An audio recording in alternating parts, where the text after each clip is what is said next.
So good morning guys. It's been a little bit of time since I've done a vlog, just been really busy, but I wanted to bring you up to date with where we are on the project. Now one of the things what we noticed is that all you guys and girls who are watching our videos, only 30% of you are actually subscribed, and it would be a massive help to us to subscribe to the channel. Also hit the notification bell, because obviously that will notify you when a video is being uploaded, because it'll help us then get to 100,000 where we're trying to now get to. So it'll be really cool.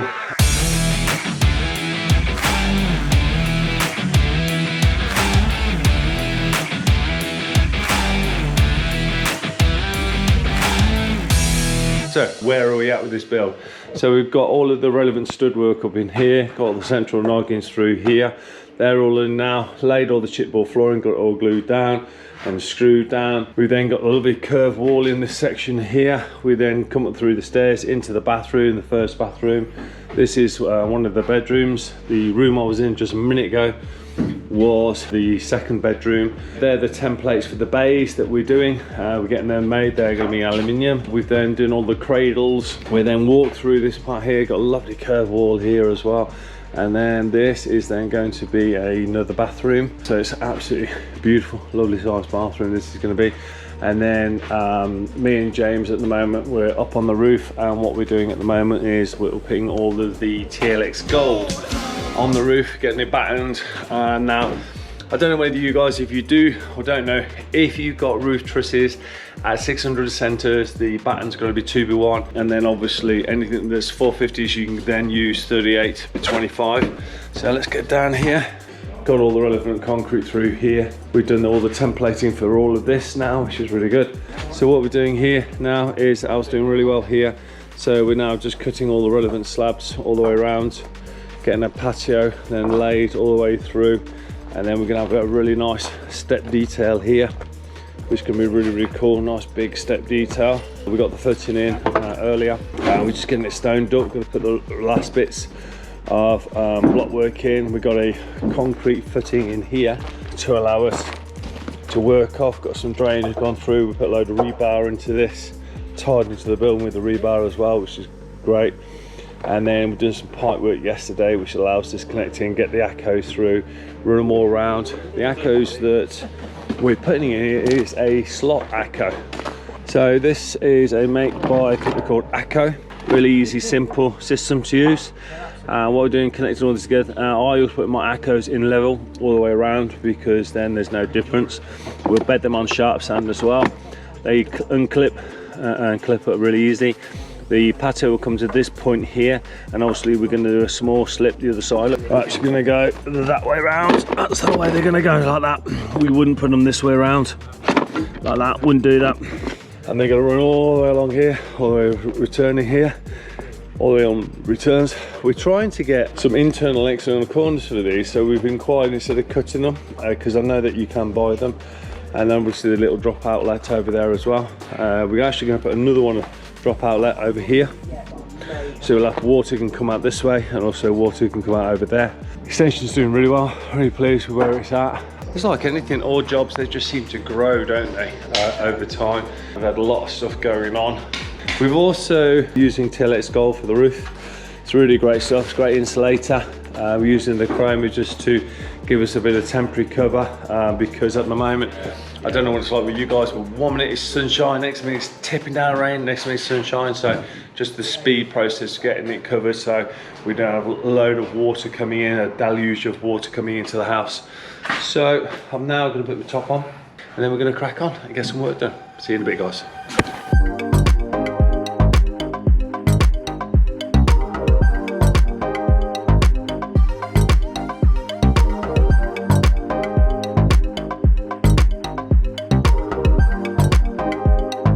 So what we've been asked to do is the patio in the back garden to the extension you can see on the backdrop here. So Alex has done an amazing job putting all the relevant block work in, and then we've run all of the, we've actually put like a bit of a ring beam in here, haven't we, Al? Yeah. Doing a load of, and then poured the concrete in there, then vibed it, and then we've built off a couple of slabs. And then what we're going to do is we'll have a slight wall on this here. It's about a 1 in 60. But what we're doing is we're actually using this OB1 product, Grip and Grab, because it's such a strong adhesive, because the client wants to be able to put then the Indian sandstone on the face. And so we came up with the plan, and that we're going to stick them with this. Now, this is incredibly strong, isn't it, Al? I mean, you've only just used it for the first time. It's mad, isn't it? And so what we're going to do is I'm going to put a bead. And the one thing I like about it is the viscosity of this, Al. Yeah. You know, it just flows out of the gun beautifully, doesn't it? Yeah, it's good stuff. You can actually do further centres, but I'm just sort of, because it's on the external, I just want to put a little bit more on, but it means that it saves me messing around trying to get adhesive on there, like a tile adhesive, which I don't know would hold really well. There you go, Al. Yep. You good?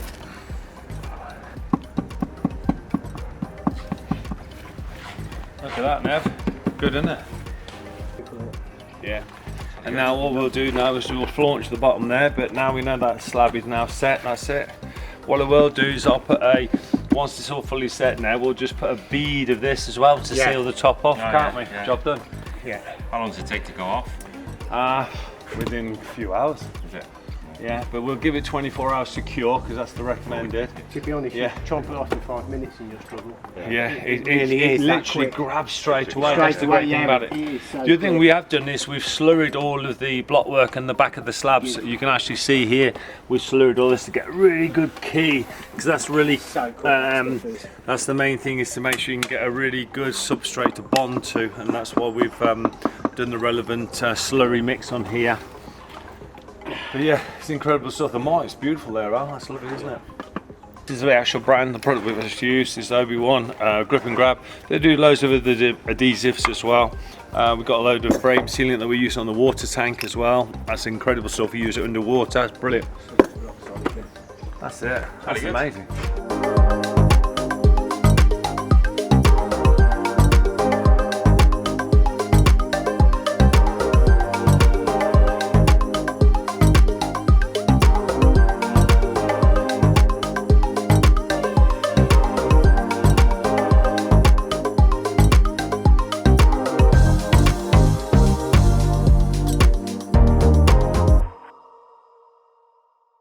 Obviously, as you know, guys, I'm doing my own roof on this project. What we've actually done is we've gone to a roofing company.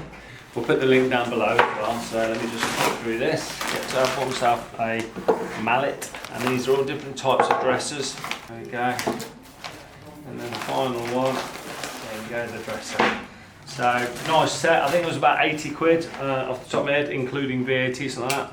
So that'll allow me now to do all the lead dressing that I need to do. Obviously I haven't done it for a long time, so I'm taking my time on this roof. Just years and years ago, before I did my own, I would always do it myself. I haven't done it for a long time, but now I've decided to start doing my own roofing stuff again. So when I went to go and get my dollies from the unit, none of it was there, so I've had to go and buy myself some more, which is absolutely fine. So that gives me the right tools to do what I need to do. Nice, isn't it? Boom. What I've done is I've made myself a little jig, just with a couple of hinges, bending piece of timber, and then this. It just makes it, for production, I can just do a load very, very quickly. I've also set a marker on this, got a pencil line all the way down here, so I've just set it up, job done. That's my 1200 mark to here. Okay, just scratch off this button. Now I'll score this. This is code 5 lead.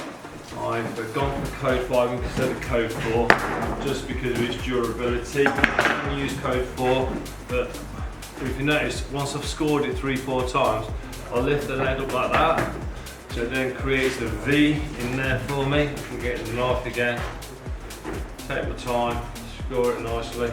Now what I'm going to do is I need another 2 of these so I can then fully do the valley. I've checked the one I've just done a minute ago. So there's one, that's the face. The back. So that's the me button there. There's that one, which is that, and I gave it 1/2 inch last time, so same again, 1/2 inch. Put the button there. There's that one. There's that one, and then 1/2 inch. So I'm now going to mark that on me. Put a circle like that, so that's what it is. So when I come to do the mark on the fold, there we go, so there. And the reason I'm putting these on, just so I can line everything through. And then lift this up like that, and because this is the outside and that's going to be my first bend, which is the inch bend. There we go, line it through. And you'll see I'm lining this line just to the corner of that 2B1 button there. So I'm just doing that, like that. Same with this one here. Now if I actually put a marker here now, I'll know as I'm pulling the lead, there's one, put one on it. So I won't have to keep marking it up. There's that, that's one on it, like that. So all I'm going to do now is hold that and just turn it like that, there we go. All I've got to do now is get me batten. Get a bit of clout on this and I'm going to work from the corner. There you go. There we go, so that's that one. Just slide that out, there we go.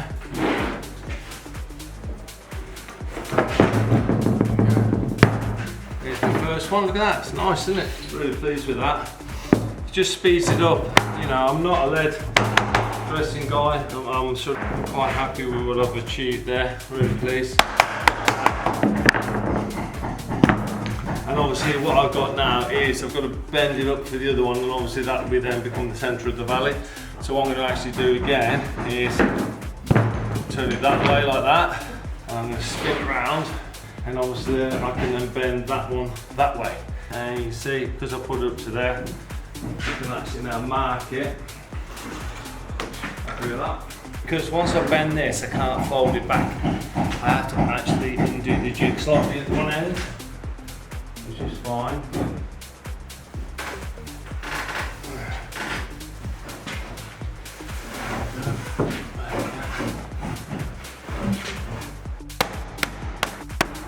These now can actually take that out. There we go. I've actually got now me ups now quite quickly. And then that measurement in between there should be about 270, 275. Look at that, 275, that's nice, isn't it?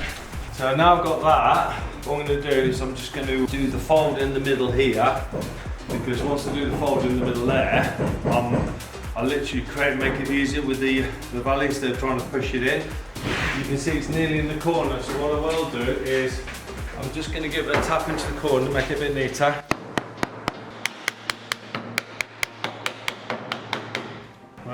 Pleased with that one. Like that. Do the same. This one now. You can see it's not quite tight. It's nearly there. Nearly there. So just again.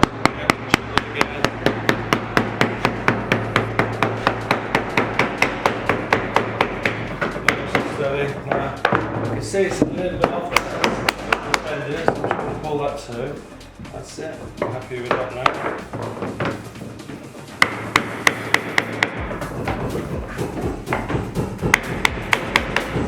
There we go. Happy with that.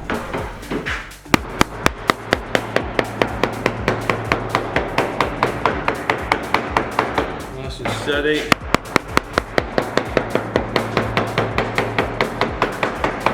Happy with that. So I'm going to get the timber. This piece of timber has been cut exactly halfway to that 275. So what I'm going to do now is going to give myself a nice concert line. What I can do now is I can actually hold this lead and crease it all on the same way. So that you can see it's actually now creasing where I want it to crease. Basically got that trapped in. Got that there. All I want to do is just make that angle better. There you can see that's a nice angle there now. That's worked quite nicely. There we go. Look at that. Beautiful. Really pleased with that. There we go. There's the angle in the centre. where I wanted it. Absolutely perfect. That's now ready to go straight upstairs. I can then fold it over the last bit of batten, because what's going to happen upstairs, that represents that bit of the batten, and then that last bit will then fold over. That's it. Lovely. Very pleased with that. So there you go. It's just a load more to do now.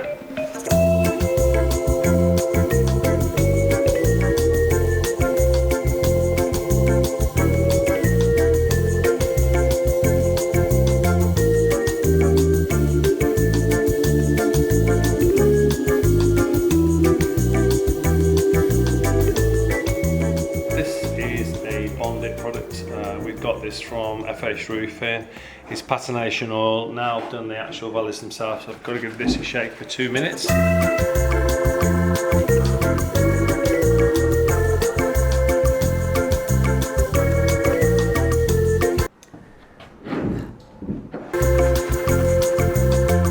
few minutes later. Now with patination oil, what it actually says is that when you soak your rag, like I'm doing now, just up and down. You don't go circle motions like this. And you can't do patination oil when it's wet. The lead has to be nice, clean and bone dry as well, and dust free. Now one thing I will do once I've finished doing the patination oil, once the valley's in, I'll actually, if on a dry day, I'll actually do it again. I have to do both sides. What I'm going to do is the face side. That's actually going to be sealing. That's worked quite nicely, isn't it, mate? What I've done here, guys, we cut these aluminium nails, because the reason we're using aluminium, because then it won't affect the lead. You won't get these streak lines on the lead later on. And we've cut them in length because they're a little bit long and I don't want to come out the other end of the batten. So now I can run up this one side of the lead work, get it all finished off. So, boom. There we go. And obviously I can finish dressing it later. But this will get me going with the roof tiles as well, which is nice. So 7 inch. I always put a V in mine like this here. That way. Just leave me the saw, just take that MDF away if you can. So same again. Put a V there like that, mate. And I always put a few V's in, that's what I always do. I don't just do 2, I put a few in. There we go, a V there. And what I'll do is that, because I know this fence here, when I look along it, you can see over the years people have fallen into it here. So I know this section here is not going to be good. So all I'll do is I'll line the good bit up here. That's it. That's good there. Probably take it that way a little bit as well. There you go, just off there.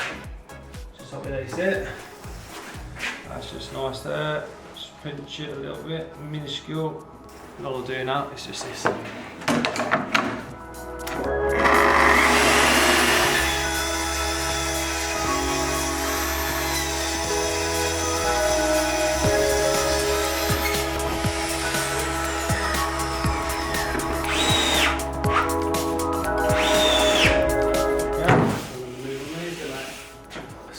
Small cut here now, so basically what it means is when it goes into the groove, just sticking above that by 3/4, because don't forget I've got the 10mm there already have an on-edge, yeah?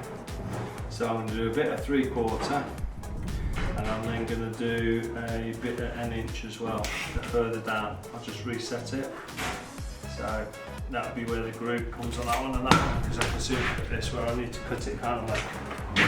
So that first one now, you can see what I'm doing? So you're just basically putting a shoulder in it? Sort of. Yeah.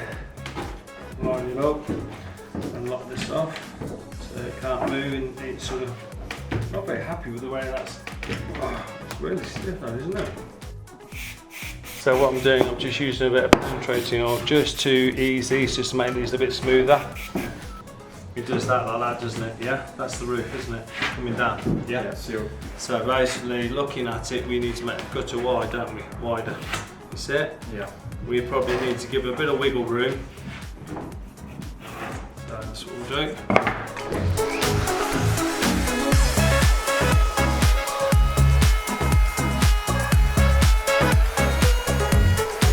There we go. That's it, isn't it? So what we're going to do one of that size there, James, see whether that fits. what we want, mate, is that's it, that's going there.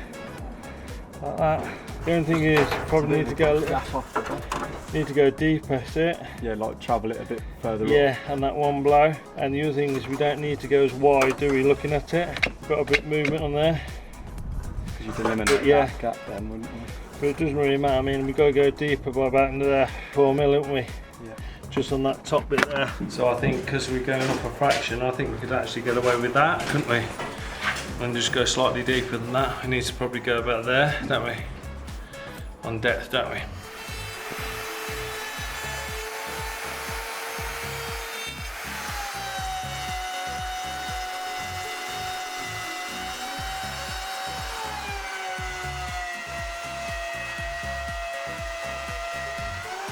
So I've now done the first groove, so I'm going to just undo this, get out of the way,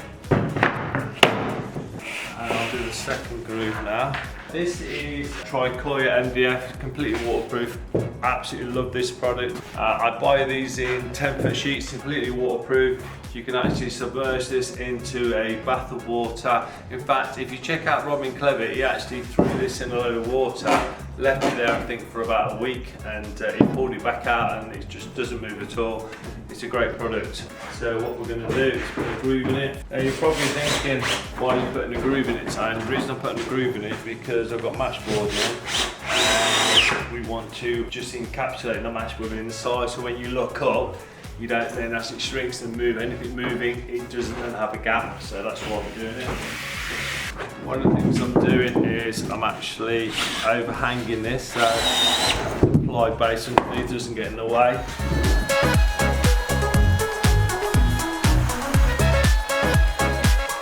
The client wants a nice old traditional Eaves detail, so normally you wouldn't actually put like a double layer in, but we're actually going to put a layer in onto the soffit board, which is here, and then that tile then comes on top like that. So basically it's the old traditional tile. Normally you wouldn't do this with this, but it's what the client wants. And fortunately we've got matchboarding to connect it onto. What we've got to do though is then that, well actually, look at that, Al. That's lovely, isn't it? We'll actually, it's whether we can lift that enough. Yeah, we can. I think we'll be able to get there, Al. So yeah, if I go there, that would be the place to go, and if you use the mould as the guideline, then there, couldn't I? So this is the highest point on the gutter line, isn't it? Yeah, it is, yeah. Okay, so what about the lowest point on the gutter line? Where would the bracket be, do you reckon, on this panel? Yeah, so basically that's what I was doing. So basically I'm using the mould, the 10 mil, and I'll just drop it to the bottom of the mould like that. It's so nice, yeah. So it then gives us what we want. Okay, mate. Okay, mate.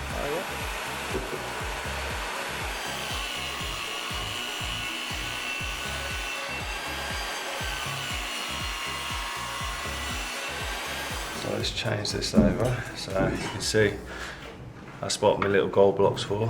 So you can see it's got a little wash on the end there, so I'm going to slip that off, put the big one on. Now the reason I put the big one on, because then it's going to give me a smaller cut here, you see, which is what I'm after. I need my other router. You got it, Pete? Just drop this down, yeah? Yeah, just drop that down a little bit. How's that, mate? Oh, it's good, that does. Yeah. It'll do what it needs to do. Do what it needs to do, wouldn't it, mate? It's a little bit of a lip here, but I think we can probably... I've got a third clamp if you think that'll help. Third clamp will definitely help there, mate. Yeah, okay. This isn't dead flat, but at least then like that, we can, it at least stabilises the clamp. That's it, isn't it? Do it here, mate, if you can. This is the problem with it here. Good? Yeah, I'll be fine that will, won't it? Yeah, that's lovely, mate. Lovely job. Get yourself nice and misted up, go on. That's it now. It's working in action. Look at that, clears the mist. Beautiful, that is. Oh, look at that. Music, texture.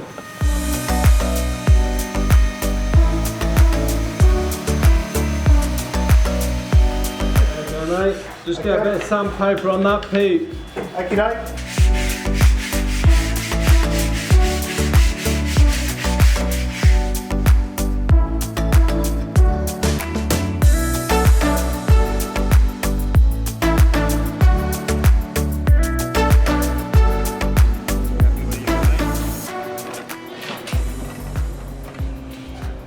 Alright, there you go, yeah. I don't know how well it's doing all the way along, but my end's in. No, but what we can do is get underneath and have a look. That's lovely, mate. All good? Yeah, so what I'll do is, that's perfect, mate. So what I'll do is I'll mark, in fact, if you give us your tape, mate, we can actually mark all of the Okay. 600 centres. But that's absolutely lovely, that is, buddy. Smashing. So just get a screw in there just so it holds. Okay.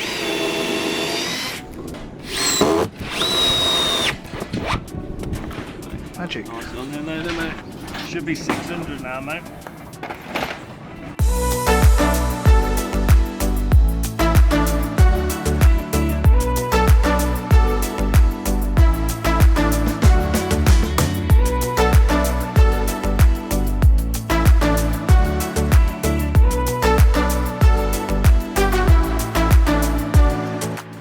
What we'll do, right, I'll just keep that there like that.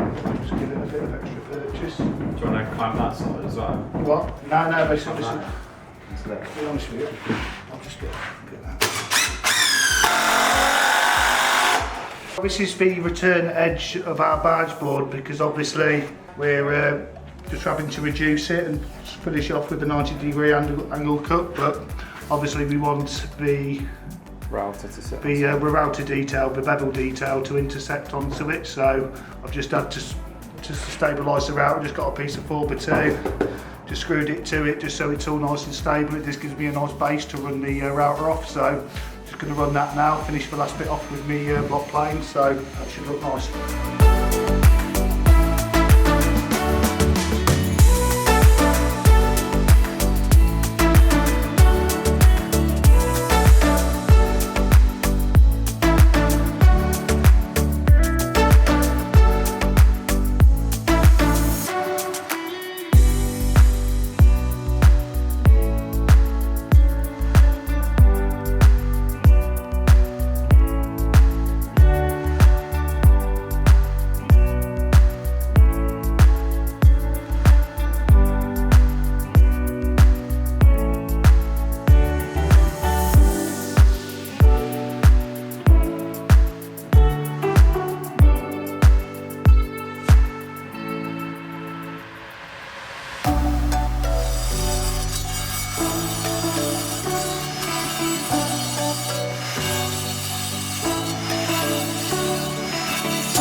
That's the principle of it, and what it will do is just stops the material pulling apart. It's just a little bit more efficient than a normal butt joint or a butterfly, or a scarf joint. It just makes it a bit more bulletproof. I'll do the same on this bit, come in probably 50mm, 50mm, and then divide it appropriately so we can get 1, 2, 3, 4 in.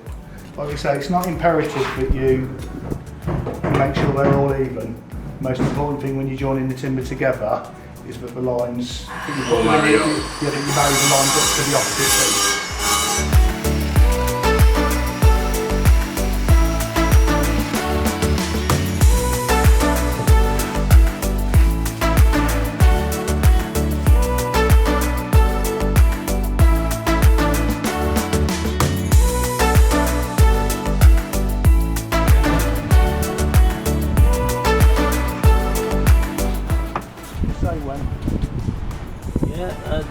That's the beat. Okay. Yeah. So what you can see here, guys, we've done the pilot and counterthink from this side because obviously we don't want any fixings through the face on this corner. It's just nicer. There you go, pretty good. Yeah.